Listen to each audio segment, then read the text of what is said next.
Hello. Today we'll talk about the customer complaints and CAPAs with our catalog application named QMS-4-SME. We assume you already watched the first part, called Non-Compliance and CAPAs. Connect to GXP Manager with your username and password. Choose QMS-4-SME application on the list, and the application loads up.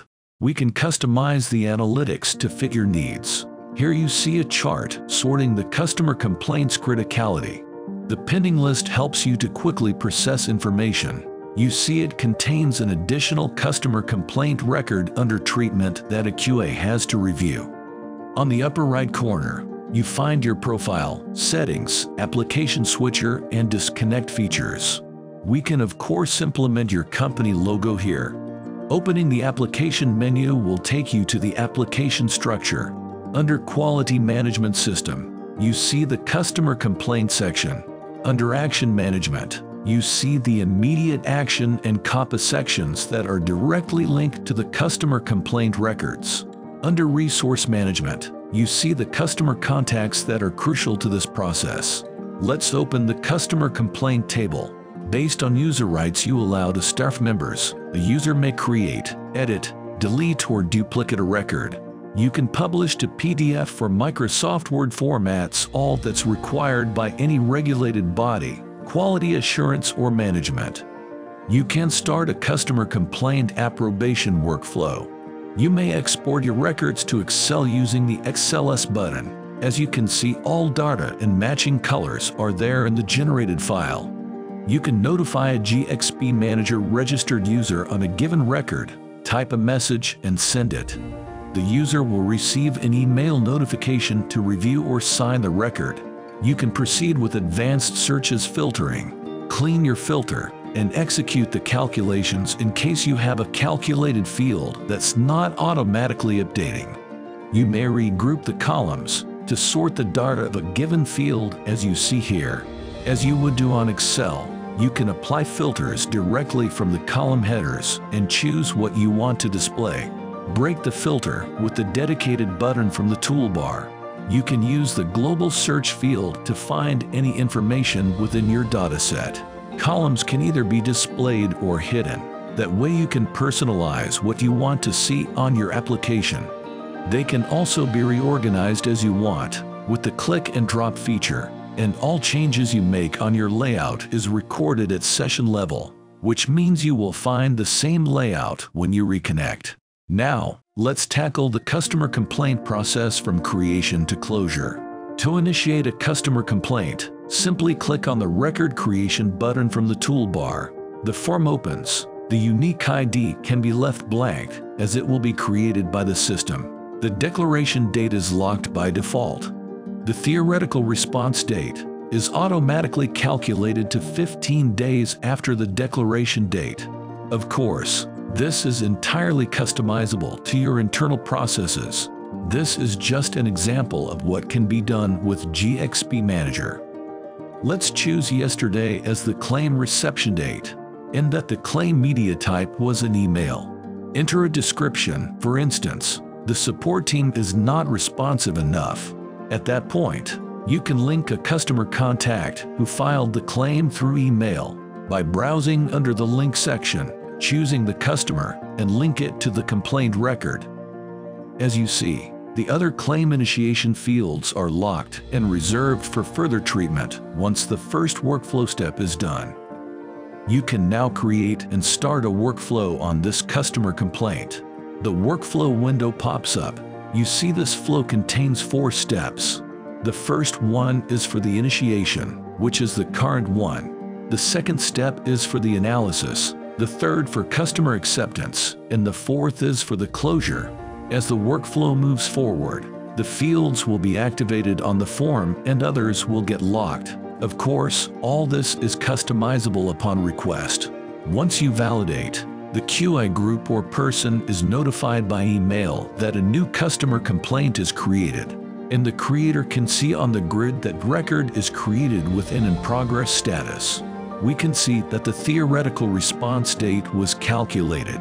Now is the time to move on to the treatment of this customer complaint. As said earlier, The person responsible for the treatment was notified by email. She or he can connect to QMS-4-SME application to start the analysis of this new customer complaint. The person opens the record. You see that the first fields related to the initiation are locked, but some fields previously locked are now opened. Concern process for our example is support. Perhaps an immediate action was created. If so, I can put yes here and create the action by opening the related form under the link section. For example, I can type the support team has been notified about this customer complaint with a date on which the immediate action occurred. Let's say today. I type some details about the action and I create it. It'll get automatically linked to the customer complaint record. Next, you can set the date on which you answered the customer that this complaint has been acknowledged and that you took an immediate action with the support manager. The person responsible for the customer complaint treatment is now able to update the record containing all new details, such as the immediate action and customer communication. Shortly after, let's assume the customer acknowledges the first communication you sent. The person responsible for the treatment can reconnect and type in the date and comment replied by the customer. Now I can approve and sign the treatment of this customer complaint to be realized within the 15 allowed days according to the internal process. Again, this delay is easily customizable. The person responsible for the customer complaint now enters the analysis phase. You see that the claim initiation is still partly locked in case some information needs to be updated. Scrolling down to the analysis section will allow you to set the criticality. For the example, I set a major 1 since the support team is the main front end with customers in case of incidents. Then I type the risk and impact. This is an example for the demonstration here. Then I can set a root cause type if needed. Here I choose manpower for the exercise. Any field can be set as mandatory in the application configuration if required. Root cause details could be entered here. You may also choose to use the 5M method to treat your root cause, as explained in the non-compliance presentation, or the WH questions method by opening the appropriate form and creating the RCI record that will be linked to your customer complaint. This would allow you to analyze your cause. As usual, you may attach an investigation file and link it to the record. Though, for this presentation I won't do it.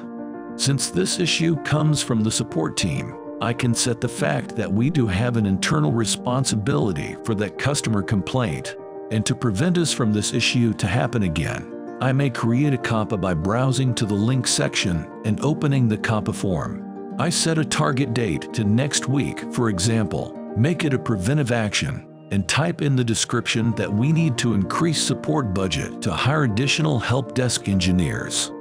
The CAPA-related topic is support. Remember, everything is customizable in GXP Manager, and so are the lists.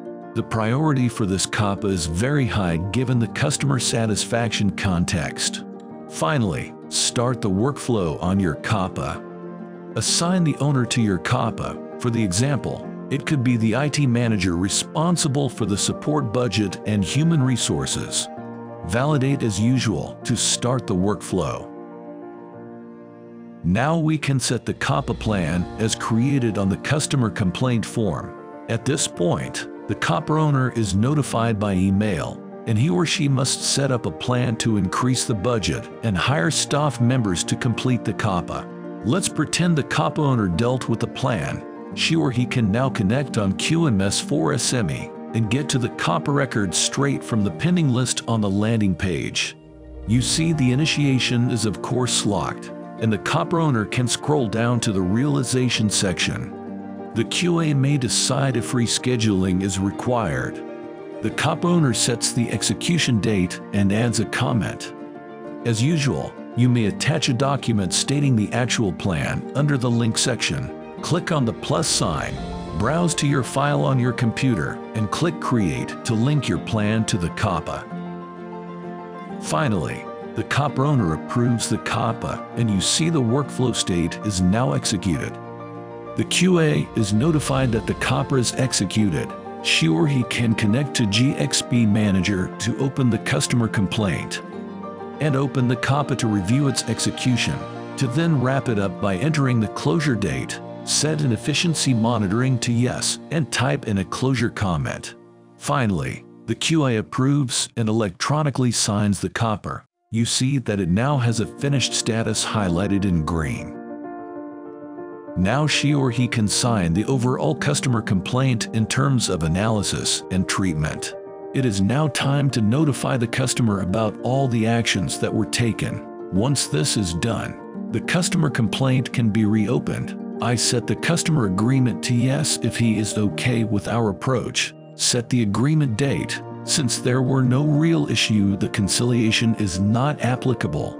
If the customer doesn't provide his agreement, a conciliation may occur, and even a rejection of the claim can be done by the customer to later create additional action plan on our side until the customer agrees at last. Add a comment and set the closure date. The QA is now able to approve and sign the customer complaint, and you see its status is finished.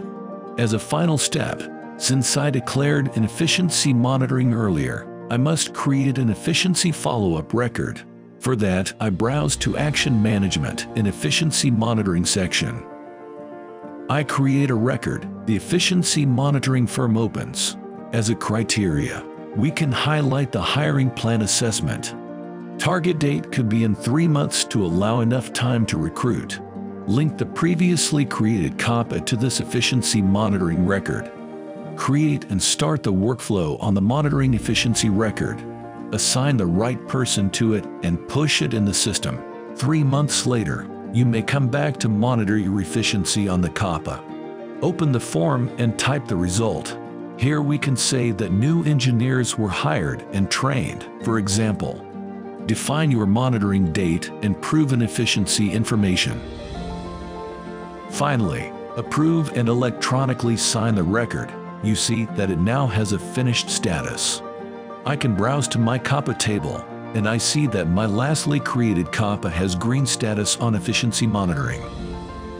I open the CAPA record and browse to its efficiency monitoring to highlight that everything is approved and green.